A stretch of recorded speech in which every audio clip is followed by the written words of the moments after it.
5장 보통들 제자를 소명하시는 장면으로 이렇게 봅니다. 근데 오늘은 그런 관점보다는 우리가 어떻게 이 세상에서 살아야 합니까? 라는 것 하나의 시리즈로 오늘 말씀을 다시 한번 보겠습니다. 먼저 여기 5장 1절에 보면은 무리가 몰려옵니다. 예수님을 만나기 위해서. 이 만나기 위해서, 또 예수님이 전하시는 하나님의 말씀을 듣기 위해서, 또 예수님이 행하시는 표적을 보기 위해서 몰려들죠. 그런데 이 2절에 보면은 호숫가에 배 두 척이 있다라고 기록합니다. 그 두 배는 밤새도록 고기를 잡으려고 하다가 고기 한 마리도 못 잡고, 이제는 해가 떠서 이제 그물을 정리하고 청소하고, 이제 다음 날, 그날 밤 또 나가서 물고기를 잡으려고 준비를 하는 것이죠. 그때 배 두 척 중에서 3절에 예수님이 시몬의 배를 택합니다. 왜 시몬의 배입니까? 하필 하나님의 뜻이죠. 시몬의 배를 택해서 육지에서 조금 멀리 떼기를 청하시고 앉으십니다.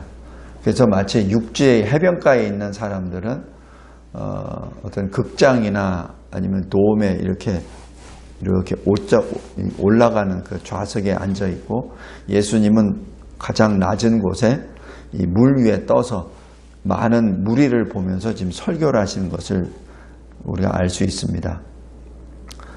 그런데 다 마치고 난 다음에 4절에 시몬에게 말씀합니다. 깊은 데로 가서 그물을 내려 고기를 잡으라. 여기서 왜 시몬에게 얘기했겠습니까?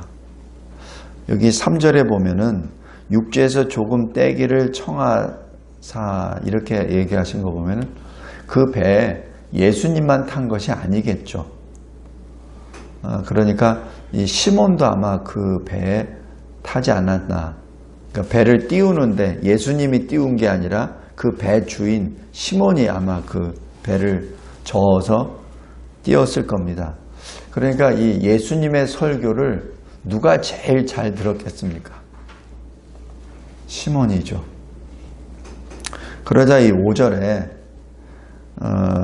4절에 깊은 데로 가서 그물을 내려 고기를 잡으라 이렇게 말씀을 하시니까 시몬이 좀 고개를 갸우뚱합니다.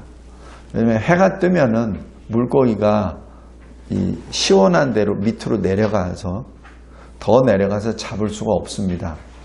그러니까 보통들 이 밤에 시원해지면 물고기가 위로 올라오니까 그때 그물을 던져서 고기를 잡습니다. 그러니까 지금 예수님이 하신 것대로 깊은 데로 가서 그물을 내려 고기를 잡으라는 얘기는 이 어부 베드로에게는 좀 맞지 않는 내용입니다. 지금은 그물을 던져봤자 그 밑으로 내려가 버렸기 때문에 더 이상 물고기를 못 잡는다는 얘기예요. 이 전문 어부의 경험이요, 지식입니다. 그런데 시몬이 웬일인지, 원래 시몬 성격은 이렇게 고분고분한 성격이 아니잖아요. 가장 먼저 이야기하고 그리고 나름대로 의의를 또 내세우는 시몬인데, 이상하게 여기서는 선생님 이렇게 말하면서 우리들이 밤이 새도록 수고하였으되 잡은 것이 없지만은 말씀에 의지하여 내가 그물을 내리리이다 이렇게 말합니다. 시몬 베드로의 전혀 다른 모습입니다. 왜 그랬을까 하는 것을 묵상해 봤습니다. 예수님이 설교하신 내용 중에 가장 잘 들은 사람이 시몬이에요. 배에 앉아서 그냥 예수님이 앉아서 얘기하니까 바로 옆에서 들었을 거 아닙니까? 그러니까 예수님이 하시는 그 설교 내용은 사실 그 일반 서기관이나 바리새인들도 사실 그렇게 못 가르칩니다. 그런 설교를 못 해요. 보통 일반 신학자들은 누가 이렇게 얘기했더라, 누가 얘기했더라, 그걸 이게 나열해서 논리적으로 종합을 해서 답을 얻죠. 아니면 이 말씀을 가지고 연결을 해서 뭐 하든지 그러는데, 예수님은 그냥 입에서 나오시는 그 말씀 자체가 권위가 있는 그 말씀입니다. 그러다 보니 시몬도 비록 이 신학적인 배경은 없지만은 왠지 모르게 예수님이 설교하시는 그 내용에 굉장히 딱 제압을 받은 것 같습니다. 그러니까 서두에 선생님 이렇게 말하죠. 이 연령상으로 보면 베드로가 나이가 연장자입니다. 그런데 이 예수님의 설교 내용을 듣고 선생님 이렇게 말합니다. 이 헬라어로 여기 나오는 이 선생님이라는 뜻은 모든 것을 감독하시는 분, 또 모든 것을 통제하시는 분, 그런 의미로 씁니다. 그러니까 이 시몬이 예수님을 바라보는 마음이 자세가 그렇게 지금 변화됐다는 얘기죠. 시몬은 지금 밤새도록 고기를 잡으려고 해도 한 마리도 못 잡은 사람 중에 하나입니다. 그렇다면 보통 어떻게 하겠습니까? 졸죠. 우리 밤새도록 무슨 그 일을 하고 아니면 훈련을 받고 공부하고 그 다음에 앉아서 누가 앞에서 설교한다고 해봅시다. 다 자요. 그런데 이 시몬은 지금 안 잔 것 같아요. 그래서 그 바로 옆에서 하시는 예수님의 말씀을 듣고 지금 뭔가가 지금 변화가 됐습니다. 지금 그 말씀에 의해서. 그러니까 말씀에 의지하여 내가 그물을 내리리다. 그래서 6절에 보면은 그렇게 해서 보니까 고기를 너무 많이 잡았어요. 그래서 그물이 찢어질 정도입니다. 그러니까 자기 배로 안 돼. 그러니까 옆에 있는 그 배 두 척 중에 한 배, 그 배한테 불러서 같이 이것을 좀 끌어달라고 합니다. 끌어달라고 하니까 배가 가라앉아 버릴 정도예요. 그 정도로 많은 고기가 잡혔습니다. 여태까지 베드로가 그렇게 잡아본 적도 없고 그렇게 이 물때에 맞춰서 이렇게 고기가 있은 적도 없고 양적으로도 그런 게 없었습니다. 보통들 같으면은 이런 일이 벌어지면 일단 그물이 찢어지고 물에 배가 잠기고 하니까 고기를 한 마리라도 놓치지 않기 위해서 하여튼 급하게 막 끌어당기겠죠.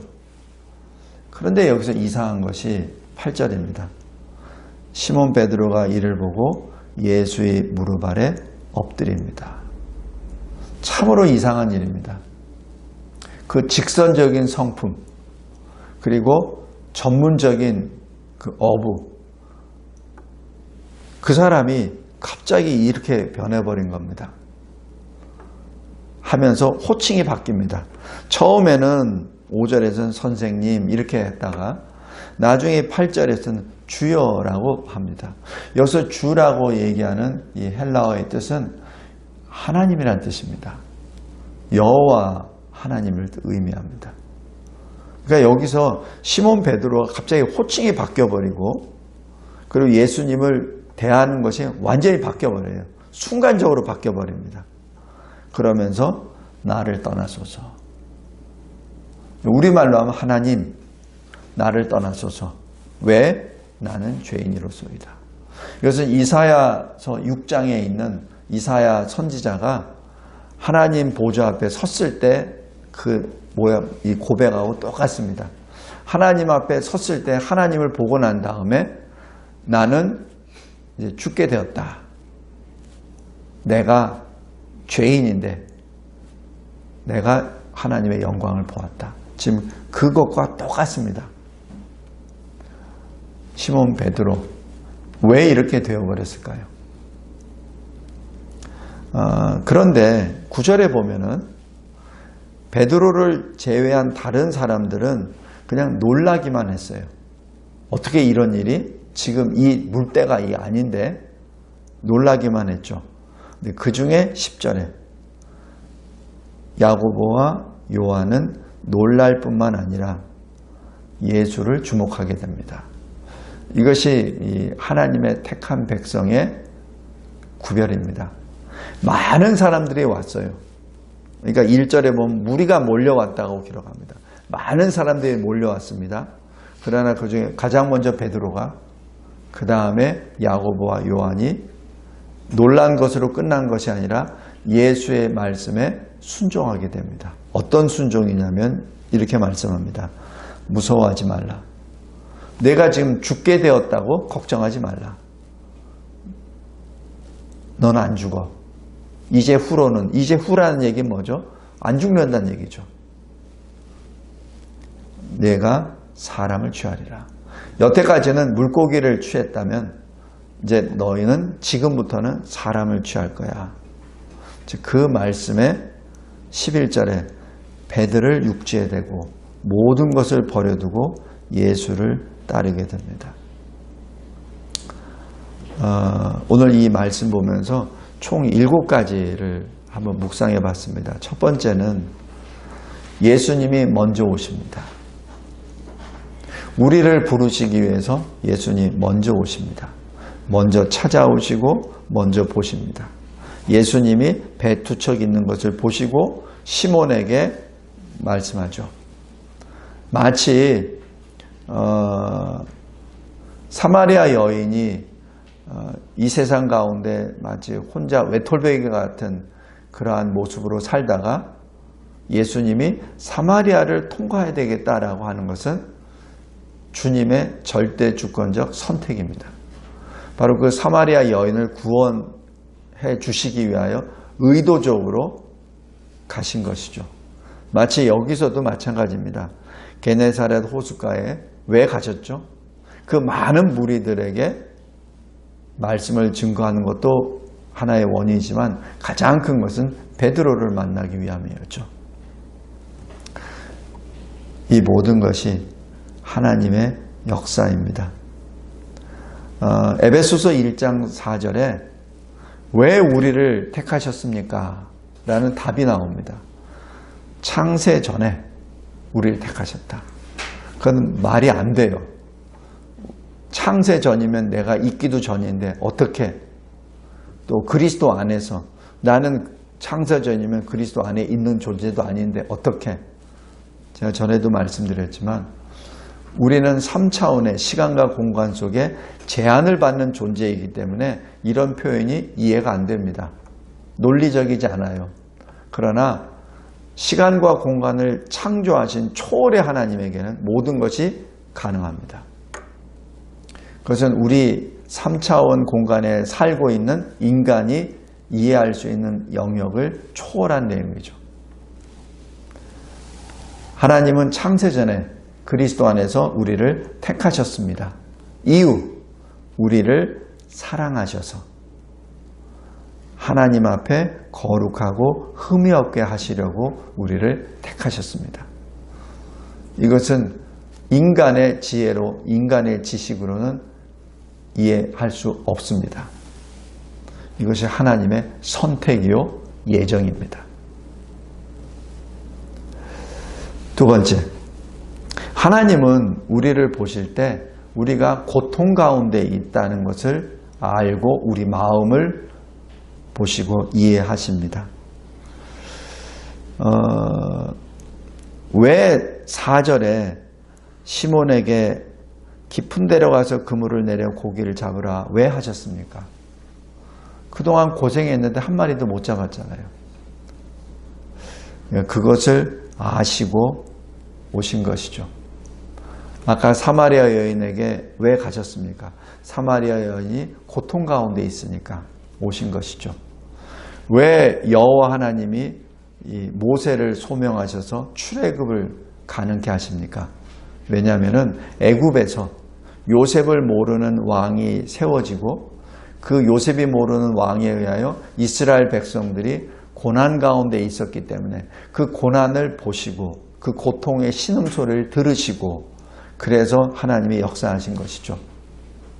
하나님은 우리가 이 세상에 있으면서 고통과 신음할 때 들으십니다. 그리고 우리를 보고 계세요. 그래서 늘 우리는 기도하는 기도자가 되어야 됩니다. 기도를 통하여 하나님이 나를 보고 계시는구나 라는 것을 영으로 깨달을 수 있습니다. 스데반이 돌에 맞아 순교 직전에 스데반이 한 말을 잘 기억하십시오. 보라, 하늘이 열리고 보좌 위에, 보좌 옆에 나의 주님 인자가 서 계시니라. 서 계신다는 것은 서서 나를 보고 계신다는 얘기죠. 앉아 계셔야 될 분이 서서 스데반 자신을 보고 계신다는 얘기입니다. 어떤 마음으로? 순교 직전의 그 고통 가운데 주님이 스데반에게 힘을 주시는 것이죠. 위로 주시는 것이죠. 두려워하지 마라. 걱정하지 마라. 내가 너와 함께 있노라. 라는 그 말씀 때문에 스데반은 돌에 맞으면서도 고통이 아니라 기쁨으로 주님을 배웁습니다. 다음에 셋째, 그런 주님이 우리에게 말씀을 주십니다. 근데 말씀은 이 세상에 모여있는 무리들 다 주십니다. 그러나 그 말씀을 받는 사람은 정해져 있습니다. 어떤 말씀을 예수님이 전해졌는지 그거는 우리가 알 수 없어요. 그런데 주제는 회개하라였을 것입니다. 왜냐하면 예수님이 입을 벌려서 하신 그 복음의 말씀이 변경되지를 않아요. 여기 4장 43절 보십시오.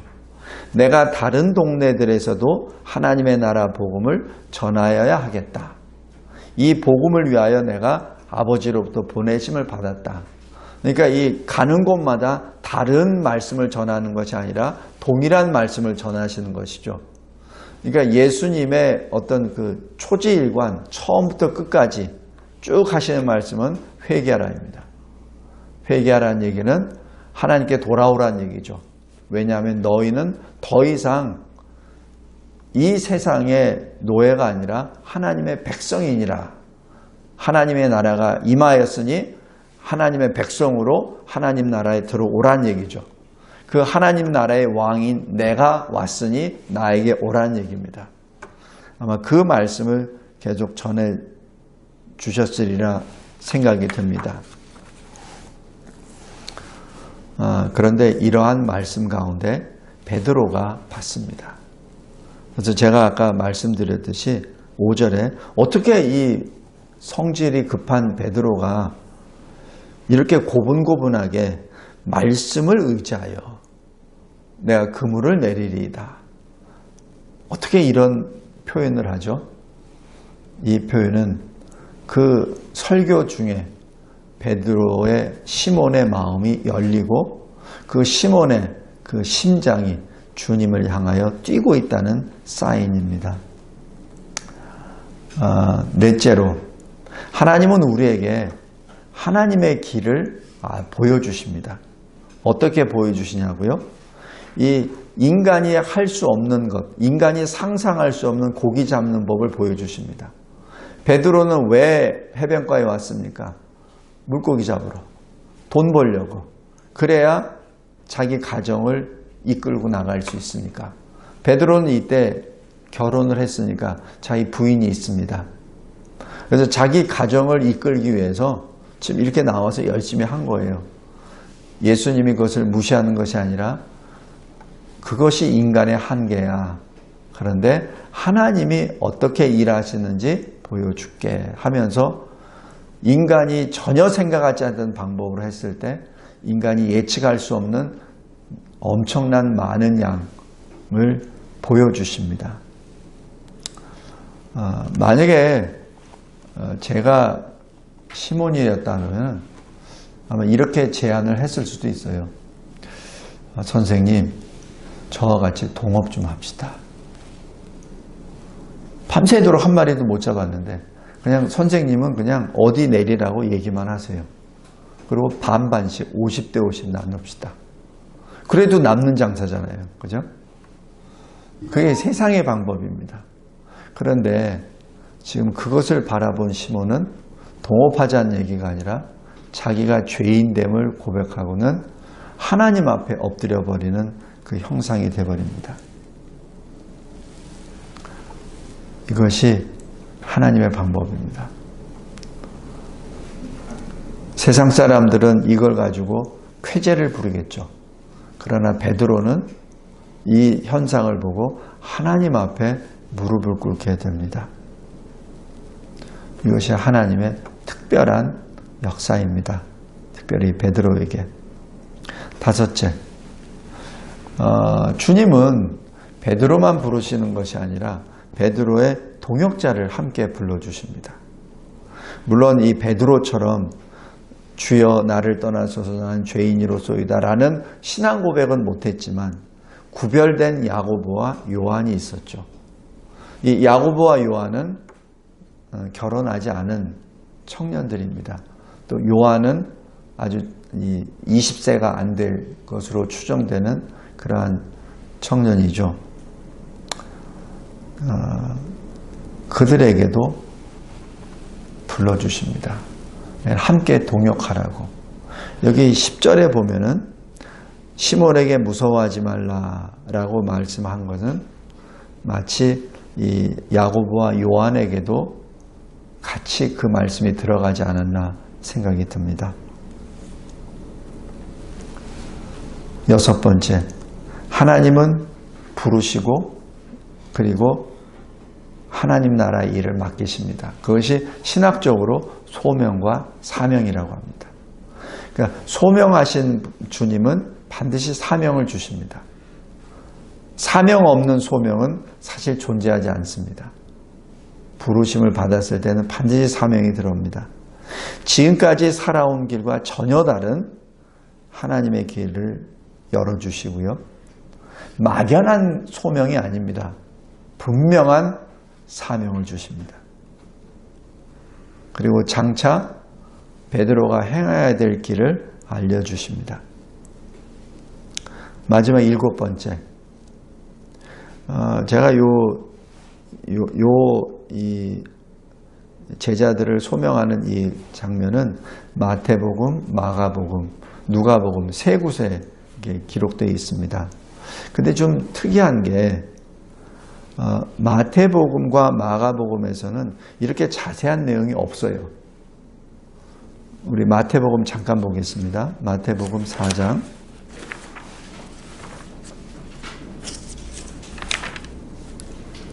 마태복음 4장 18절에 보면 어떻게 말씀하시냐면은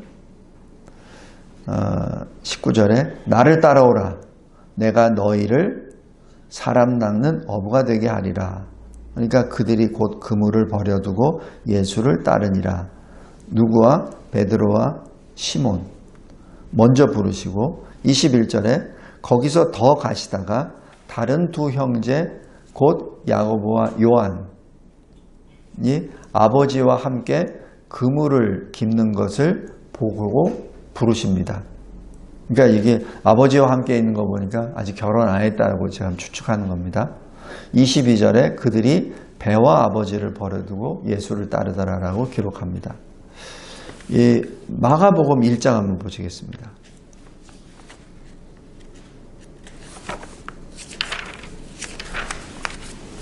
마가복음 1장 16절부터 20절까지도 보면은 먼저 16절에 시몬과 안드레가 금을 던지는 것을 보시고 어부라.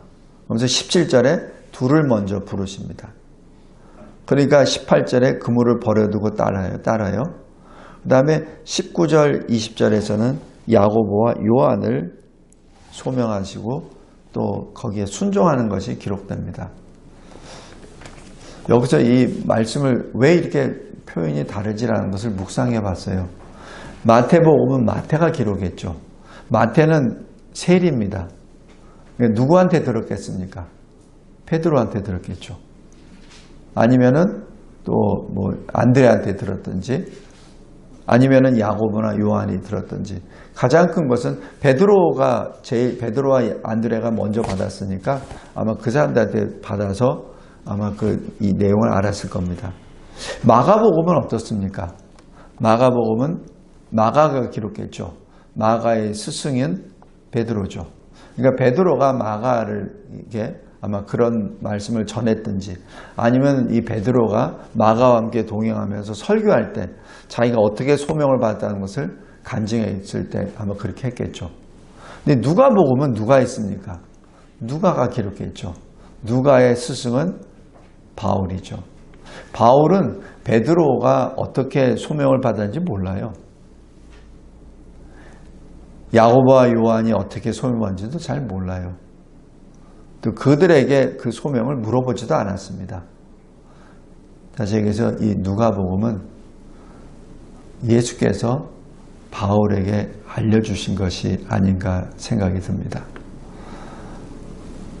결론적으로 하면은 베드로가 기억하고 있었던 소명의 현장과 예수님이 말씀하시는 소명의 현장은 좀 어디가 더 소상하게 기록되어 있습니까? 예수님입니다. 성도 여러분, 제가 이 누가복음 5장 가지고는 여러 번 설교를 하고 했었는데 오늘은 특별하게 왜 이렇게 다르지 하는데 초점을 두었습니다. 예수님은 우리의 작은 것까지도 기억하십니다. 베드로는 아마 자기가 예수님 앞에 물고기 잡힌 것을 보고 엎드려서 주여 나를 떠나소서 라고 하는 것을 잊을 수도 있었고 또 그것을 간증해서 뺐을 수도 있습니다. 그러니까 마가복음에도 없고 마태복음에도 없습니다. 왜냐하면 그 간증할 때 자기의 진짜 깊은 내용은 간증하기가 어려워요. 그냥 눈에 보이는 것은 간증하고 진짜 주님과의 어떤 깊은 것은 간증하기가 어렵습니다.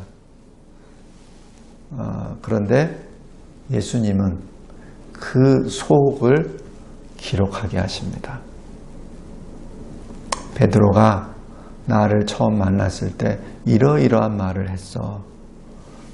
나에게 이렇게 무릎 아래 엎드렸었지.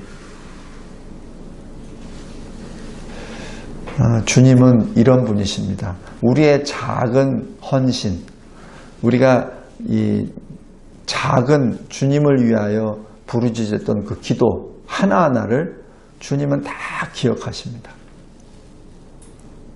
기억하신다는 얘기는 뭐죠? 응답해 주신다는 얘기입니다. 응답해 주실 뿐만 아니라 우리가 상상할 수 없을 것만큼 많은 것까지도 우리에게 부어주십니다. 그분이 우리 주님이십니다. 오늘 여기 누가복음 5장 제자를 소명하신 그 모습이 초점이 아니라 마지막 부분입니다. 주님은 우리의 간구와 기도를 들으시고 잊지 아니하십니다. 그리고 우리가 하나님 앞에 서원하고 하나님 앞에 행했던 그 작은 것까지도 주님은 기억하시고 또 기억하십니다. 성도 여러분, 혹시 기도의 응답을 받는 게 좀 더딥니까? 또 하나님이 마치 멀리 계신 것 같이 느껴질 때가 있습니까? 하나님은 우리가 생각하는 것보다 멀리 계시는 것이 아니라 바로 우리 옆에 계십니다. 그 주님께 매 순간마다 간절히 기도하고 부르짖고 울부짖고 또 주님 앞에 매달리고 그래서 주님이 행하시는 일을 보는 저와 여러분이 되기를 바랍니다. 홍해 앞바다에서 뒤에서는 애국 군사들이 쫓아오고 이스라엘 백성들이 어찌할 바를 모를 때 주님이 하신 말씀이 뭐예요? 너희들은 가만히 있으라. 가만히 있으라. 여호와 하나님이 어떻게 행하시는 것을 보라 라고 말씀하십니다. 오늘 누가복음 5장을 통해서 예수님이 어떻게 베드로를 부르셨는지 또 우리도 이 세상 가운데 어떻게 우리를 부르시고 거룩한 주의 백성으로 삼으셨는지 날마다 묵상하며 하나님 앞에 더 깊은 기도, 영으로 하는 기도, 하나님의 마음에 맞는 기도, 그래서 주의 길을 함께 걸어가는 저와 여러분이 되기를 주 예수 그리스도의 이름으로 기도합니다. 감사하고 감사합니다. 하나님께서 저희들에게 주신 누가복음 이 5장이 읽으면 읽을수록 굉장히 깊은 것임을 고백합니다. 하나님 앞에 더 낮아지고 주 예수 그리스도의 십자가 대속의 공로로 우리가 새 사람이 되었다는 것을 잊지 않고 또 우리의 작은 것 하나라도 기억하시고 이렇게 자랑하시는 주님의 사랑과 은혜를 찬송합니다. 감사합니다, 주님. 오늘도 새 노래를 부르며 주님과 함께 동행하게 하옵소서. 예수 그리스도의 이름으로 기도드리옵나이다. 아멘.